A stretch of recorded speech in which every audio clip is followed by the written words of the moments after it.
আসসালামু আলাইকুম এভরিওয়ান, সবাই কেমন আছেন? আলহামদুলিল্লাহ আমি ভালো আছি আল্লাহর রহমতে। সকাল সকাল ঘুম থেকে উঠে দেখি বৃষ্টি হইতেছে অনেক, তো ভালোই লাগতেছে। বৃষ্টি হইতেছে, মনটা ফুরফুরা। তারপর নাস্তা করে নিলাম।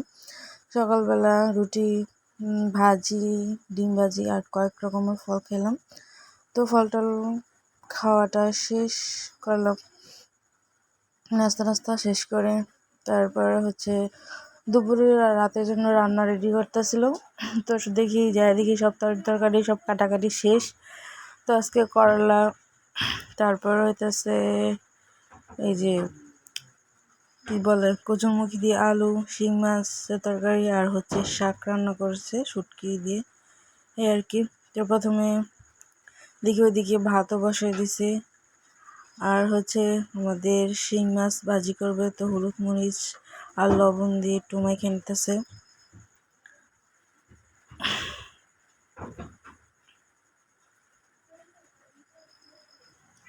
তো কড়াই গরম হয়ে গেছে, এখন তেল দিয়ে দিতেছি।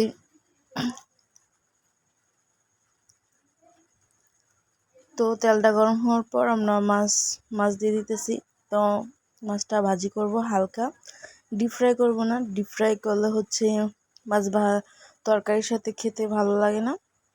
তো এই জন্য হালকা, মানে দুপিটি হালকা হালকা ভাজি করব। তো মাছটা উল্টাই দিতেছি। ফার্স্টে উঠাইতে পারতেছিলাম না, মনে হচ্ছে যে ভেঙে যাবে। তারপর আস্তে আস্তে পরে উল্টালাম। তো এই পিঠ উল্টানো দেরি হওয়ার কারণে একটু মনে হইতেছে যে কয়েকটা মাছ একটু বেশি হয়ে গেছে। তো এই পিঠ, মানে অপর পিঠ হালকা ভাজি করব, যাতে ওইটার মতো ডিপ ফ্রাই না হয়। তো আমাদের ভাজা শেষ, উঠাই ফেলবো। তো একটা বাটিতে মাছগুলো উঠে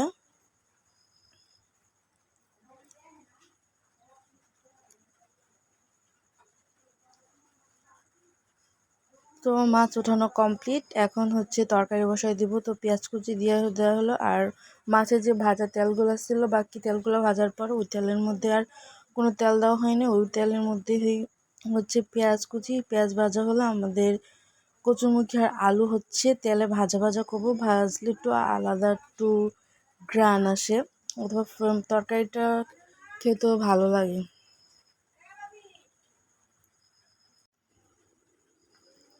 তো হালকা করে লাড়াচাড়া দিয়ে দিলাম। আর এদিকে ভাতেরও বলক এসে পড়ছে। তো ভাত তো বসানো হয়েছে অনেক আগে, তো ভাতের বলক এসে পড়তেছে। তবে চালটা একটু কমা দেওয়া হয়েছিল যাতে পানি উতলায় না পড়ে। তো এদিকে আবার দেখতেছিলাম যে ভাজিগুলা হয়েছে কিনা। কচুরমুখী আর আলু একটু হালকা ভাজাভাজি হলেই তারপর হলুদ মরিচ দিয়ে দেবো, মশলাগুলো দিয়ে দেবো। তো হালকা একটু লবণ দিয়ে দিলাম। তো ভাজা ভাজা হালকা হয়েছে, তো লবণ দেওয়ার পরে একটু লাড়াচাড়া দিব। তো হলুদ দিয়ে দিলাম পরিমাণ মতো।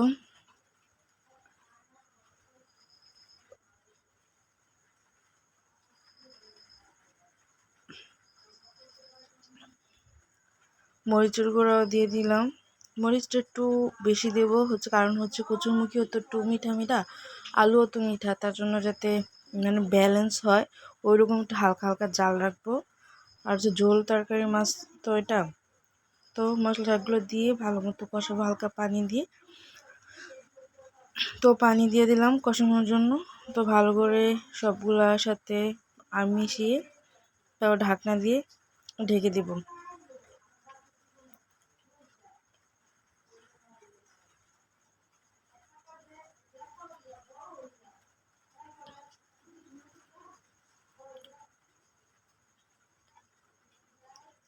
তো তরকারি কষানো শেষ।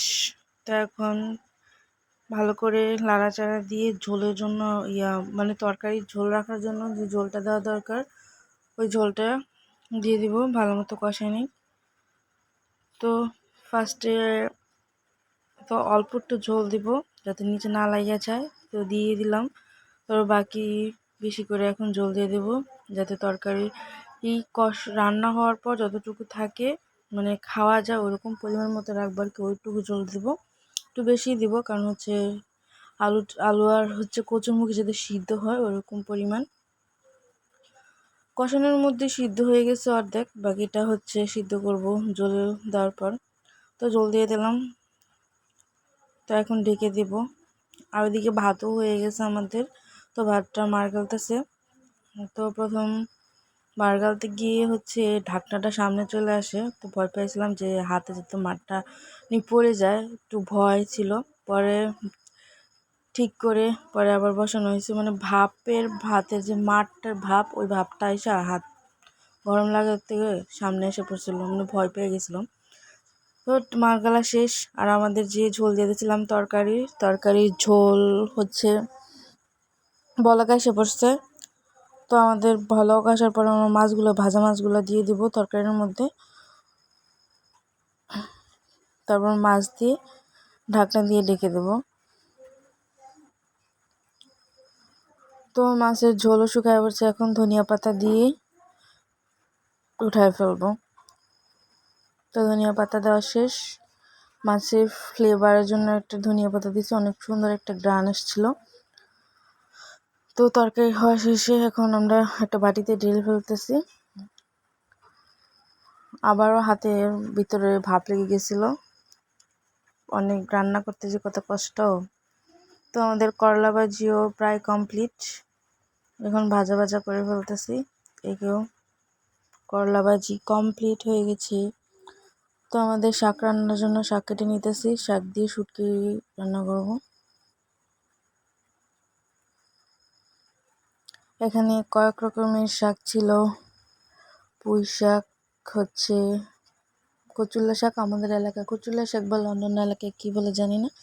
তারপর হচ্ছে কুমড়া শাক, মিষ্টি কুমড়া, 3 রকমের শাক দিয়ে আমরা শুটকি রান্না করব।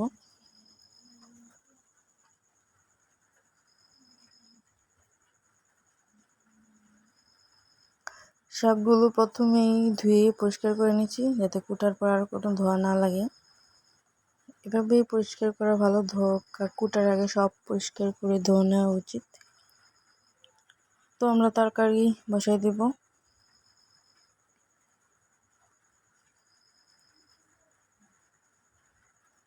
পেঁয়াজ কুচি আর তেল দিয়ে দিলাম, তারপর হচ্ছে শুটকি আমরা বেটে রাখছিলাম, শুটকি আর মরিচ আর হচ্ছে শুটকি একসাথে শিলপাটায় বেটে নেওয়া হয়েছিল। তো তেলের মধ্যে ভাজলাম ভালো করে, যে শুটকির গন্ধটা চলে, মানে শুটকির মধ্যে যে ভাজলে যে একটা গ্রান আসে, ফ্লেভারটা যাতে আসে।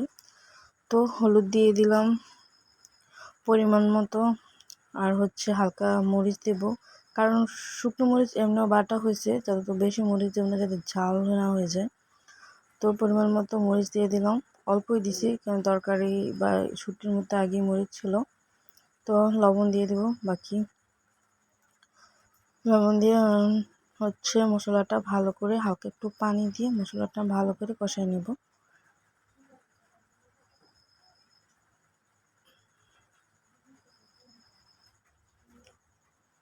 তো আমাদের মশলা কষানো কমপ্লিট হয়ে গেছে, এখন হচ্ছে শাকগুলা যে কুটে রাখা হয়েছিল ধুয়ে, ওই শাকগুলা দিয়ে দিব।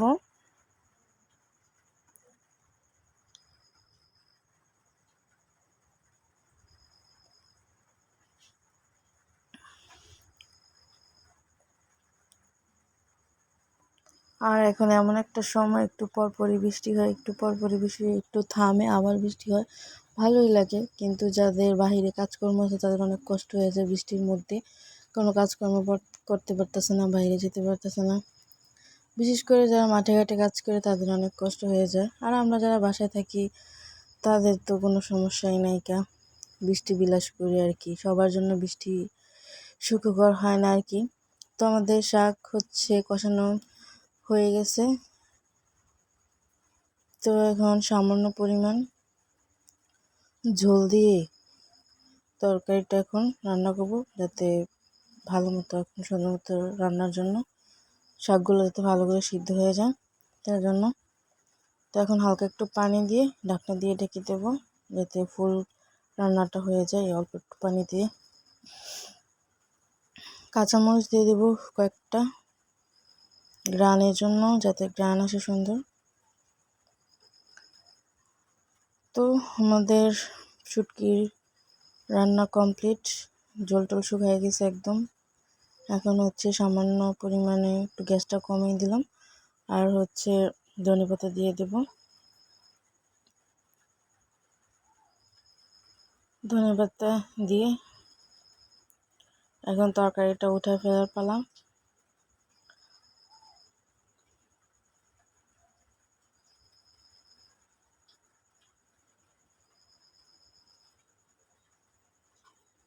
তো আজকে আমার দুপুরে ছিল এই শুটকি তরকারি শাক দিয়ে, তারপর হচ্ছে শিং মাছের তরকারি, করলা ভাজি, এগুলাই ছিল।